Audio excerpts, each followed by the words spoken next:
Hey everyone, I know that many of the videos have not been watched or they aren't watched normally until I share them or it doesn't really matter. I just have to say I greatly apologize for being behind. I'm recording this Saturday and I'm gonna be posting it tonight as soon as I'm done recording it. But I realized that I missed both Thursday and Friday. So what I'm going to be doing in this video is just doing both of them combined, doing like take a quick pause and then continuing just just because I'm so behind and it's late. So almost 9:30. So it's just easier for me and I will make sure to get back hopefully to swing of things next week. So let us begin, shall we? So we are looking at Mark 10, first Mark 10, 35 to 45. I did not fix that, but it's fine. I must have overlooked that part. But we are going to be talking about the suffering and service, pretty much what is needed in a matter of speaking of a follower. Because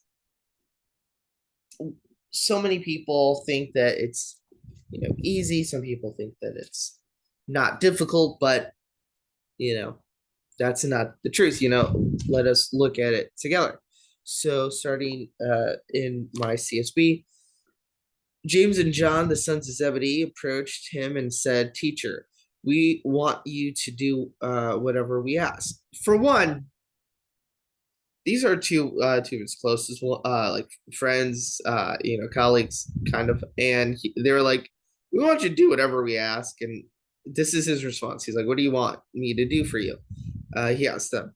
They answered him, allow us to sit at your right and at your left in your glory. Jesus said to them, you don't know what you're asking.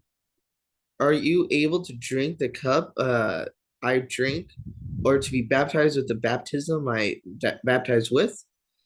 We are able, they told him. Jesus said to them, you will drink the cup I drink, and you will be baptized with the baptism that I am baptized with. But to sit at my right or my left is not mine to give. Instead, it is for those for whom it has been prepared. When the 10 disciples heard this, they began to be indignant with James and John. Jesus called them over and said to them, you know that those who are regarded as rulers of the Gentiles lord it over them. But it is not so among you. On the contrary, whoever wants to become great among you will be your servant, and whoever wants to be first among you will be a slave to all. For even the Son of Man did not come to be served, but to serve, to give his life a ransom for many. It is so incredible to think about. This is like the best image I could find, and it's still blurry and still pretty not good. But just to imagine sitting at the right and to the left of Christ in His glory, in in heaven. It's a very interesting thing, and to think about the fact that James and John were like, "Hey, we want you to do like literally anything we ask. Like, yeah, don't worry about it." And he's like, what do you want? And what's interesting is what he says in verse 40. But to sit at my right or left is not mine to give. Instead, it is for those whom it has been prepared. We don't seem to know who sits at his right and to his left. And I find that very interesting. I find it very important in the fact that in how he answers them in the most Jesus way possible, and he gives them the answer that they need, uh, without giving them more, really. This again, the best picture I could find, kind of. So yeah, why did they ask to sit at his right and the left side? It's one of those things where you're like, oh, we're important.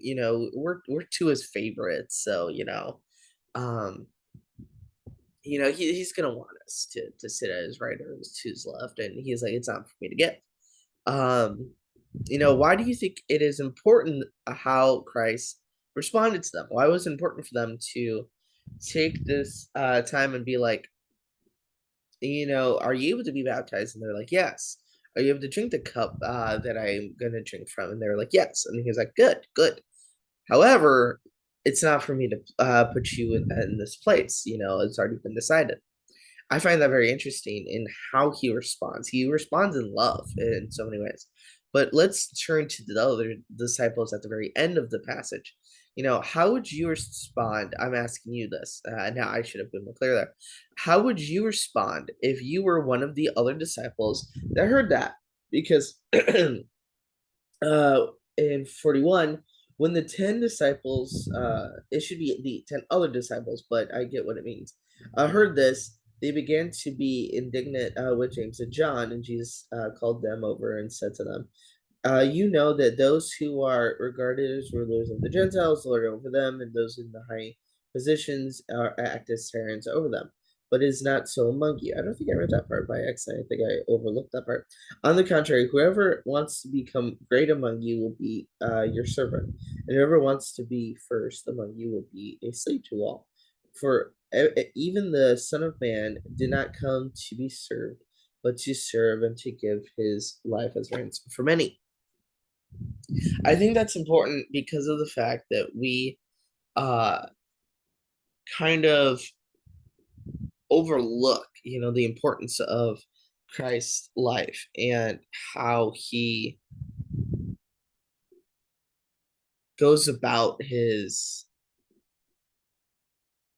ministry to others. He came to serve and not to be served. He came to do what needed to be done. I saw this video earlier, Christ, they were saying this was an atheist, and they were saying, Christ said this, not this. Um, and I agree with this woman partially, because I do believe that we as Christians should take the time and help those who are homeless or those who are in need or those who have nothing. As someone who has very little, I understand the importance of that. And so, like, for me, I try to, like, just for instance, I've mentioned my place. I get a few cheap things here and there to make my house or duplex, I should say, more welcoming to others because I'm trying to do it this semester. I'm trying to have people over, but it's come to one of those points where yes, I want to do that. If even if I can't, if people are busy or whatever, but I still plan on wanting to do it more, whether it's just to watch movies or to just hang out, read the Bible, or just whatever, have fellowship time together. It is a time to serve one another. We need to be willing to serve one another.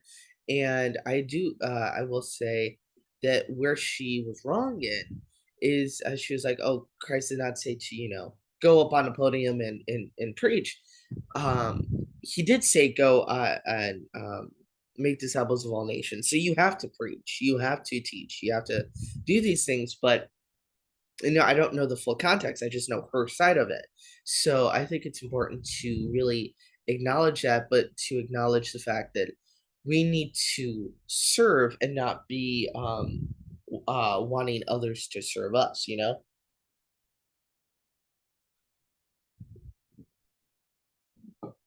It's one of those points where we have to be willing to give up certain things uh, that our time, our money, our resources, if we have to give to others. I think that would be good to do. So that's something to think about. Now, I'm not gonna say this part because I'll just say at the very end. So going to this part, this is a little bit. No, actually, it's a bit shorter. Actually, so this part we are going back, not back, but like we're going to healing again because this entire situation here, it's they were on the road, and he predicts his death a third time, and he's on the road here. So they could have been walking this whole time, having all these different conversations, and then these things are happening. And now we're getting to Jericho. So we're at Jericho now, and this blind man is coming. I gonna be honest, I have a little bit of a hard time with his name, but we're gonna do what we can. So starting with 46, going all the way to 52, they came to Jericho, and as he was leaving Jericho, so he was leaving Jericho with his disciples in a large crowd. Uh, Bartimaeus, the son of Timaeus, a blind beggar, was sitting by the road. When he heard it was Jesus of Nazareth, he began to cry out, "Jesus, son of David, have mercy on me." Many warned him to keep quiet, but he was crying out all the more, "Have mercy on me, son of David." Jesus stopped and said, "Call him." Which I want to find, that's not what I wanted to say. What I want to mention is how I find that interesting. English is hard. And how he says to the others, "Call him." So they called the blind man and said to him, "Have courage, get up, he's calling for you." Now we aren't given any indication of who who it was that called him. Obviously, I want to say obviously it was one of the disciples, but which one? James, John, Peter, Andrew, uh, Judas. Doubt it, but it could be. But who was it that called to him and to have courage, and he's calling you. Now this, I love this part. He threw off his coat, jumped up, and came to Jesus. I'm assuming by this point, a lot of this is just assumptions here. The crowd was probably became quiet. Everything kind of focused in on what was happening right then and there. And then Jesus answered him, "What do you want me to do for you?" "Rabbi," the blind man said to him, "I want to see." Jesus said to him, "Go, your faith has saved you." Immediately he could see and began to follow Jesus on the road. Now, I find this so important um, because in 51, where it says rabbi, there is a note in my Bible. I hope it's in your Bible as well, where it says it's another word for Lord. So what? So he didn't. I said rabbi. It wasn't rabbi, but it's the Greek word for Lord. So it's interesting how there are so many parts to scripture. Whether it was Greek, I said it was Greek. It could have not been Greek, but it could have been. There's so many parts of the different gospels of Matthew, Mark, Luke, and John where they'll say something where they could just translate it, but they choose to say what it says and then, put a note or put in parentheses or, whatever, where it's like, it means this. And so, for my Lord, and he says, "My Lord, I want to see." And I find that incredible. Oh, I get that. Why were the others trying to silence the blind beggar? Ow, that hurt. Okay. So why was it that they were trying to, keep him quiet? Was it just because of the fact that they didn't want to hear him? I believe that. I believe that they were just wanting to hear what the Lord had to say and not being caring, not being loving towards this man. And it's interesting how we don't know his name. Another man that was healed, another person that was healed, and we don't even know their name. And I find that so incredible on how Christ just shows his love and his affection towards these people, and it's incredible. I find it incredible. And so, I find it also incredible, and I'm just gonna keep saying incredible, that he says only three things within these few verses.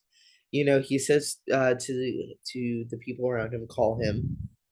what do you want me to do for you? Now he specifically asked the question, what do you want me to do for you?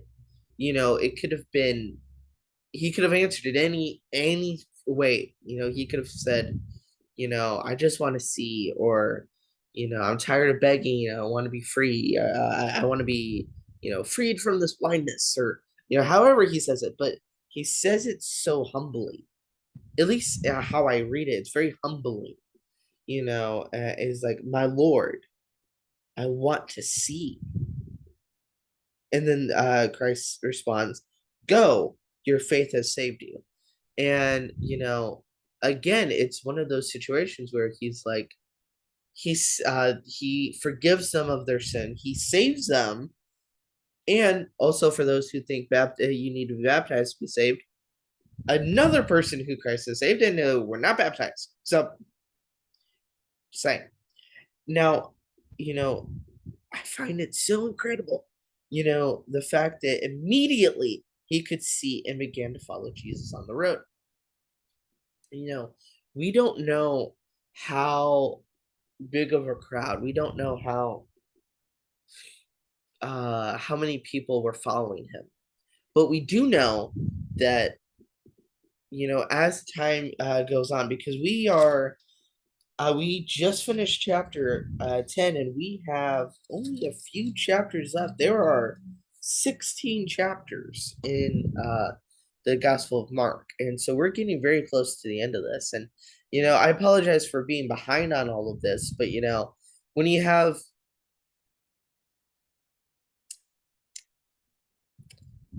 an exam and it's a very weirdly put together, in your opinion. Now, I don't understand how some professors do it. That could just be the best way to do for him. It was just crazy for me. It was just very stressful. So that took up majority of my time from uh Thursday to Friday. But I hope that even with this longer video, with both of these reflections, and I do encourage you to take a pause in between, as I didn't give that long of a pause, but um I think it'd be good. But I hope that as we continue with this, because I'm gonna share this in the morning. Because when I'm gonna share it. I should have enough time to share it when I get off. But you know, where are we? Are we wanting to be healed? Are you wanting to be healed? I struggle every day with, like, just stress, sometimes with just anxiety. And people don't realize that. There are so many times when um I am just filled with anxiety, I'm filled with stress, and I just put a fake smile on, and no one even notices that. But, like, I regret that, because I feel like I'm not trusting God enough in those situations. And so with that, I want to ask you, if you have not been healed by the Lord yet, like, because, like, you haven't asked Christ to hear you. Ugh. If you have not asked the Lord to heal you, I was having trouble Englishing there. Do you want to be healed? What is standing in the way of you to call out to the Lord for healing? Will you call out to the Lord today? I encourage those who have not yet subscribed, hit that subscribe button, hit the like button, share this with your friends. I am encouraging yet again to do that, because I want to have these videos as an encouragement to others. I want those who see these videos to not be encouraged by anything I say, to not be encouraged by anything I do. But when we go through scripture, the blind man, the fact that he was just like, my Lord, I want to see. That was incredible. That's amazing. And the fact that he said, go, your faith has saved you. It wasn't your faith has healed you. Like, look at this. Look at this. Uh, go, your faith has saved you. You know, he was healed, but he was also saved. There's so many people unwilling to be uh to to be a part of the church or to call out to the Lord because of so many people who have hurt them. And if this video were to ever come across anyone like that, I just want you to know that I hope you have this encouragement to call onto the Lord today. Because there are believers out there, there are good, godly men and women out there in the church. And I call, churches like mine, the one that we work at, Inglewood. There's so much service that we do to the missions field. We do a lot of that. We do a lot of good um raising money and everything for that. And I know we can continue to do better and we can continue to do more. Not saying we're not doing a lot, like I just said, but I don't want anyone to ever come to any church that I've ever helped in or any church I've ever been a part of or ever will be a part of and say, oh, you're not helping here. I want to be able to say that we're helping in all situations. So that's all I have. Um, will you call on the Lord today to be healed? I do apologize again for the lateness of these videos, but I'll do my best next week to keep that better. So I will see everyone tomorrow at church, chapter 4 in Genesis. We'll be doing that, and Mere Christianity eventually one of these days I'll be caught up. So.